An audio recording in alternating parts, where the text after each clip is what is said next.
But no, of course. Why did you agree to do this interview with us today? Well, again, I understand that folks had a lot of questions, I'm sure, still after the trial.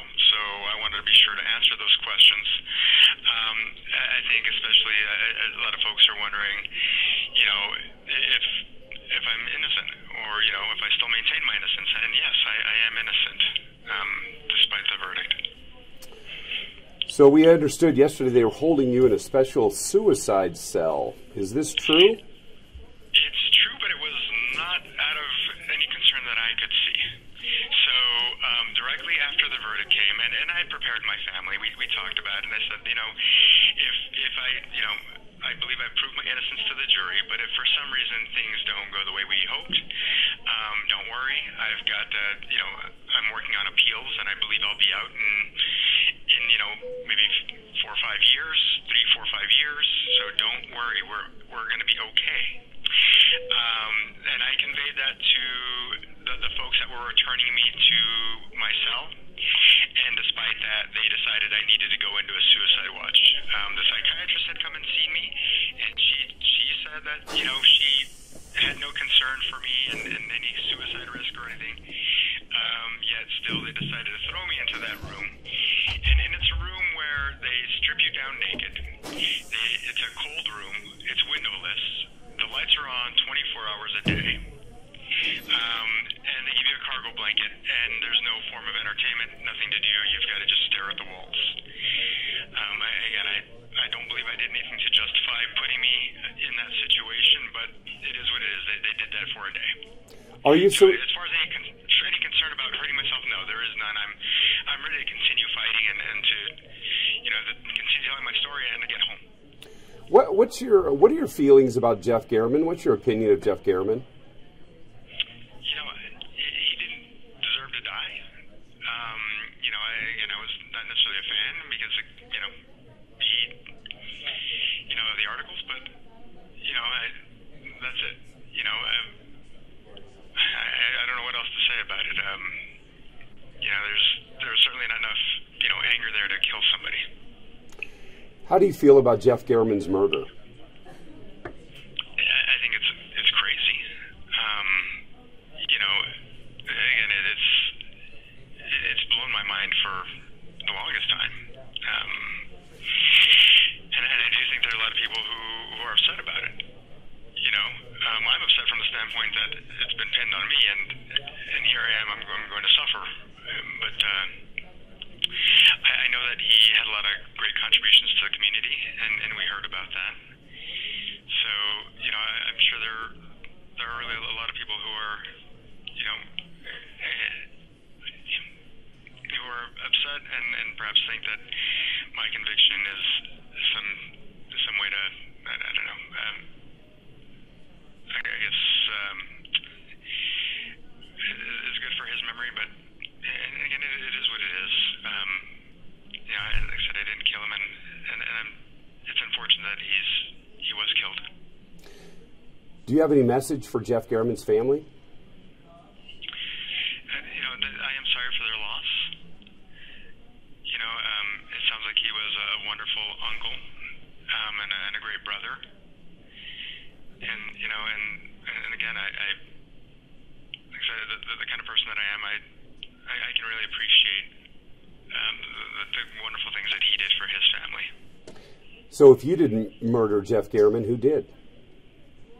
I don't know. Again, I've said who I believe it is, and their motivations. These folks certainly have, if they weren't responsible, they certainly gained a pretty nice windfall from it all. After all my investigations got basically thrown to the wayside, I'm here and they continue on without criminal repercussions. So I believe that they are responsible, but I am not. I did not kill Mr. Garriman.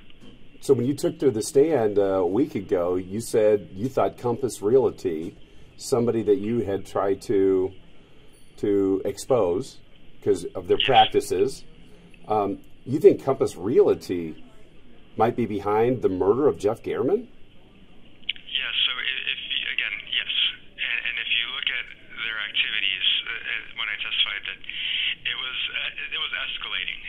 started with just trying to threaten with lawsuits. Then it came to approaching the county, and then it came to disparaging me in court pleadings. Then it came to the point where they decided to run their own candidate in the race for my seat.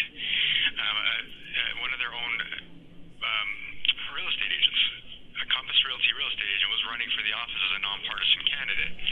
And then they decided to back Rita Reed. 2 weeks before Mr. Gurman's first article, Rita Reed received a $10,000 donation between Adam Fenn, one of their realtors, and Compass Realty themselves.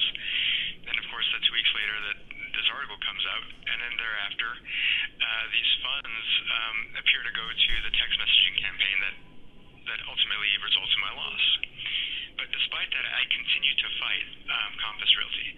I went ahead and went to court. There was a video that the jury got to watch that showed that, again, I was not lying down. I was not checked out. This wasn't the end as far as my term goes. So about, again, a few days before Mr. Gurman was murdered, I got an order entered that was going to give me the investigative powers to do what should have been done with these investigations. And again, I think this is just the next logical step. And at the end of the day, when we look at it, again, they're not going to suffer any criminal repercussions. They're not going to suffer any loss of their license or anything, because my credibility is shot. People, go on, please. Sorry. So it's your contention that a local realty company hired a hitman to murder Jeff Garriman and then plant evidence at your house, and you said you couldn't even clear the district attorney, Steve Wolfson, in this conspiracy. Is that your contention?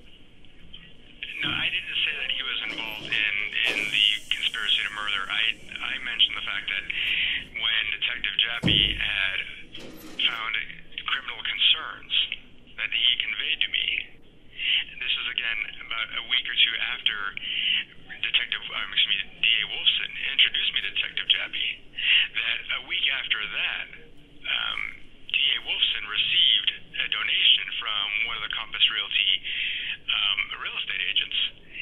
And this is after, again, Detective Jappy had mentioned his own concerns about certain conduct. Basically, the thieving of personal property from inside the home and the vehicles of the decedents. That, again, a week later, Steve Wolfson received a donation, and now, fast forward, there's no criminal wrongdoing whatsoever. And if you watch the trial, you saw that I showed that, in one of these homes, we were able to prove that the carpeting, all the flooring was in the home, the kitchen was in the home before Compass Realty got a hold of it. But then, just before the sale to one of their partners, the flooring is ripped out, the kitchen is ripped out. If devaluing a home like that is not criminal conduct, then, I can't believe, I can't imagine what is at this point. But, and if you'd ask the families that were cheated by Compass Realty over and over again, whether or not they think that they just suffered from a loophole, I think they're going to say otherwise. I think they're going to believe, they're going to agree that this is criminal conduct. I just want to make sure I understand your contention here. What you're alleging is that a local realty company hired a hitman to kill Jeff Garriman and plant evidence at your house. Is that what you're saying? This is my belief, yes. But you had 12 members of a jury who didn't believe you, who think you're a liar. So the jury is wrong? So, again, you may recall, during that day, at 8:50, they made a big deal out of the fact that I'd sent a text message exchange between me and my daughter at 8:50 from my home. And if you watch and you see testimony, you hear that at 9:10, this SUV pulls into my neighborhood. I'm at home at the time. This SUV pulls into my neighborhood, and then 2 minutes later pulls out of my neighborhood. So that was not my SUV. That was not me. I was at home when that killer pulled into my neighborhood. I understand this, but the jury heard all the evidence. The jury heard all the evidence. They got it wrong. 12 people in our community, 12 people heard all of the evidence, including what you had to say, and said you're guilty. They got it wrong. Yes, sir. Okay, there's one bit of evidence. I think the most damning bit of evidence is your DNA was found under Jeff Garriman's fingernails. How? Again, I don't know that it was ever there to begin with. And Are you saying that that was a setup? That they planted your DNA under Jeff Garriman's fingernails? How it got planted, I'm not sure, but I'll tell you this. That oftentimes... So the conspiracy goes all the way to these forensic people at Metro? That's how far the conspiracy goes? So basically, again, I'm not talking about a single conspiracy here. As you may know, oftentimes police will, again, plug holes in a case. I've read, and you've got to imagine, I've had a lot of time here. And I've researched and I've found cases where evidence is planted, even DNA evidence is planted. Here in Clark County. Why would Metro detectives plant evidence against you? Why would they care about pinning the murder on you? As I said before, Detective Jappy wanted to, basically, he wanted to take me down. So, and the other folks just lined up because it was their duty. So Compass Realty, Detective Jappy, all of these people are involved in this conspiracy against you. Again, sir, like I said, you're creating one conspiracy out of all the different actions. And what I'm saying is, it doesn't take for all these people to knowingly be involved in Mr. Garriman's murder. It's just a couple of individuals taking advantage of the various working parts of the system. So, again, you can repeat it that way, but I'm not going to say that there was one mass conspiracy where all these people knew about the murder. No. But wouldn't there have to be for... I want to make that clear, especially to the audience, that despite what you're saying, that's not what I'm saying. But wouldn't that have to be true, that there was a mass conspiracy for them to plant all this evidence against you, for them to hire a hitman and try to pin it on you? It sounds like a vast conspiracy in your head. No, sir. No, again, like I said, you're conflating the issues. There's the one component where it's basically Compass Realty and Detective Jappy. And like I said, oftentimes when one officer needs help just plugging holes in their case because they think that that's what they need to do, other officers will do what they have to. And like I said, I've seen numerous cases. I'm sure you've heard stories as well yourself. But so it is what it is. And folks can believe me, they cannot, but I'm innocent. Period. So you've never really been in any major trouble in your life. What is life behind bars like for a person like you? It really started off as a nightmare, especially when I told you about that, when you asked me about that suicide watch question. When I first got here, they decided to throw me in there for 8 days. I was cleared of, it was supposed to be a 72-hour hold, and before the 72 hours, they did clear me, but it was decided I'd still sit in here for another 5 days, or in that particular situation. But so it started off very rough. I guess that humans, we end up becoming accustomed to whatever comes our way sooner or later, and so I've become accustomed to it. I don't like it. I want to be with my family. I love my family, but I'm fighting, and I'm going to continue fighting. I'm going to, I believe I'm going to win my appeal, and I'm going to get home and get back to my family. So you're 47 now. You're, according to the sentence, going to spend at least 20 years behind bars. That puts you at 67 before you'd be eligible for parole. What about the thought of spending the rest of your life behind bars? What's that like? And again, life is short, and despite all this craziness that's occurred now, I mean, I think, and again, I did try to take my life at that one point because they'd broken me, the police that day. But I am now of the mindset that I'm going to live life, try to tell my story, and try to fight to get back home.